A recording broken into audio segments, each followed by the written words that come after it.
This week in Jamaica Now, $2 billion and counting. Government reviewing big bill to reopen roads and drains after Tropical Storm Zeta. Agriculture is also chalking up losses. Education Minister announces that face-to-face learning is coming for 17 schools under a pilot program. Inappropriate. Foreign Affairs Minister weighs in on controversial tweets from the account of U.S. Ambassador Donald Tapia. Beenie Man begs for prayers as he seeks to come to grips with the passing of his mother. Soldiers charged in big ganja bust. 2 senior citizens in government homes among COVID fatalities. The government wants to ease some restrictions for Christmas. And why is a U.S. election perhaps the most important in years? 2 words: alternative facts.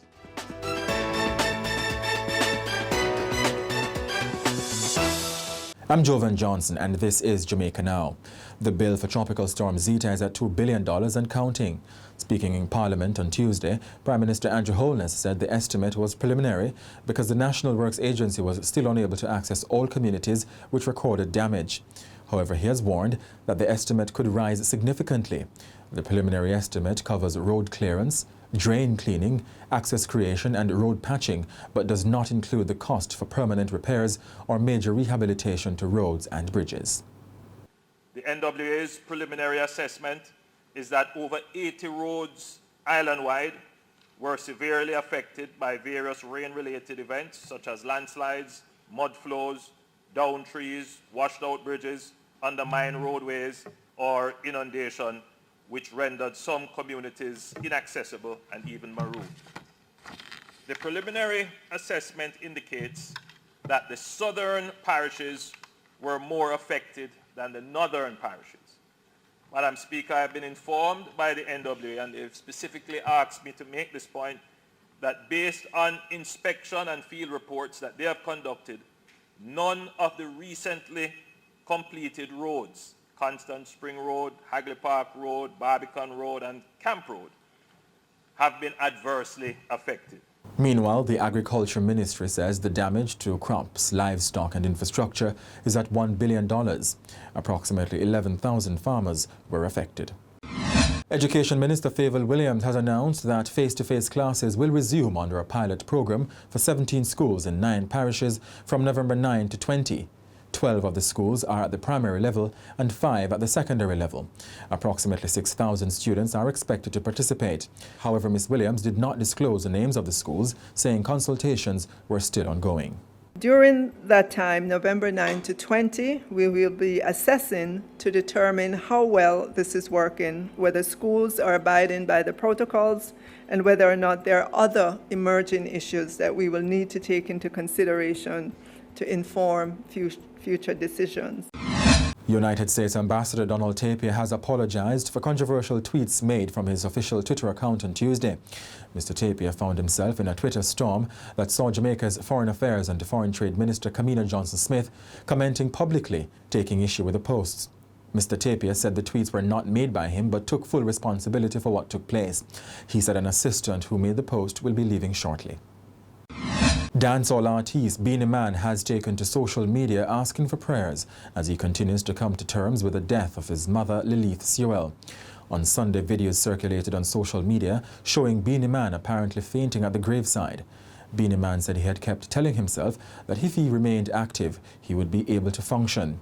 He said unfortunately when it came down to that very last moment, he was hit very hard. Beenie Man also dismissed reports that he was hospitalized and asked the public to continue praying for his family during their time of bereavement. The 2 Jamaica Defence Force soldiers held earlier this month with more than 1,500 pounds of ganja after a shootout with the police in St. Elizabeth have now been charged. They are 39-year-old Rowan Mendez of a Kingston 10 address and 38-year-old Robert Smith from Balaclava in St. Elizabeth. The soldiers, both corporals, appeared in the St. Elizabeth Parish Court on Friday. They have each been charged with illegal possession of a firearm and ammunition, shooting with intent and possession of, dealing in and taking steps to export ganja. The police report that on October 13, the soldiers who were under surveillance were intercepted in Gutters, St. Elizabeth. They ignored instructions to stop and instead opened fire at the cops. A shootout ensued, then a chase, after which they were held. Their licensed firearms, a JDF bus and 25 bags containing several packages of ganja were seized. The ganja has a street value of over $6 million. Prime Minister Andrew Holness on Wednesday night further extended the nightly curfews and other COVID containment measures until November 16. This means that the curfew hours will remain at 9 p.m. to 5 a.m. daily. According to the Prime Minister, there could be a controlled relaxation of some of the measures for Christmas. However, he said it's important that the new COVID numbers remain low. So if we keep the measures faithfully in compliance, it is likely that we should be able to have a controlled relaxation of the measures during the Christmas period. And even then, we would ask our citizens to exercise even greater personal responsibility in how they move around. Meanwhile, Jamaica this week continued to record COVID cases and deaths. Among the fatalities are a senior citizen from the Golden Age home in Vineyard Town, St. Andrew, and one from the Santa Cruz Infirmary in St. Elizabeth. The authorities are closely monitoring both fatalities. Up to October 29, Jamaica recorded 9,005 cases of COVID, of which 4,237 were active.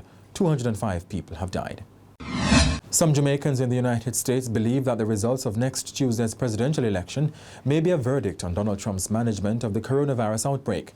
On Thursday, infections hit a one-day record of 86,000.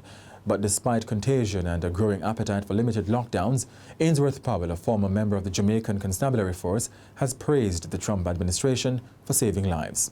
People are going to say in retrospect that you should have locked it down earlier. You locked it down what? Very early. I think you had like 1 or 2 cases, like 4 cases I think was in America when you locked it down. I mean, you couldn't lock it down any quicker than that. It's bear in mind how he's handling of it. People are going to look at it and say, you know what? He did his best given the circumstances. He didn't want to lock down everything. In terms of the economy, shut down everything down. It was projected there was 2.2 million people would have died if he didn't do anything. I mean, at the end of it, 200,000 died. I think 220,000 going on now died.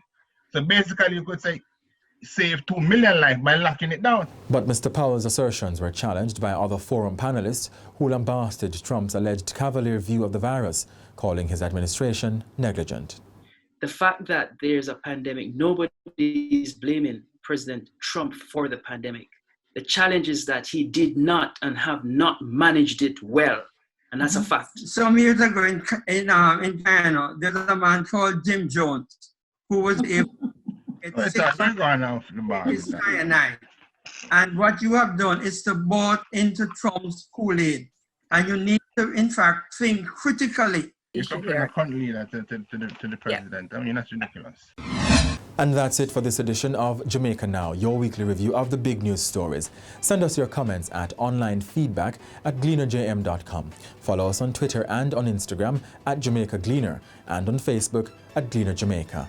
Like this video on our YouTube page. Turn on your notification and subscribe today.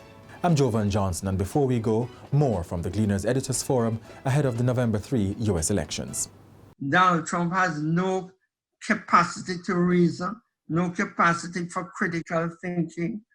And so we really need to make certain that the people we elect to office, not as inexperienced, do not have the disposition to create chaos, so that we can create a world in which humankind can begin to deal with some of the fundamental issues confronting the race. Restoration with Biden, obviously. It is clearly evident that Mr. Trump will continue on his pathway that he feels that he would have been successful at if he's reelected, and he'll be further emboldened. We have seen in the past that he hums up better with despots, with persons who will go contrary to what this whole United States is all about. The removal of the United States from the WHO in a pandemic. It's crazy. Duh.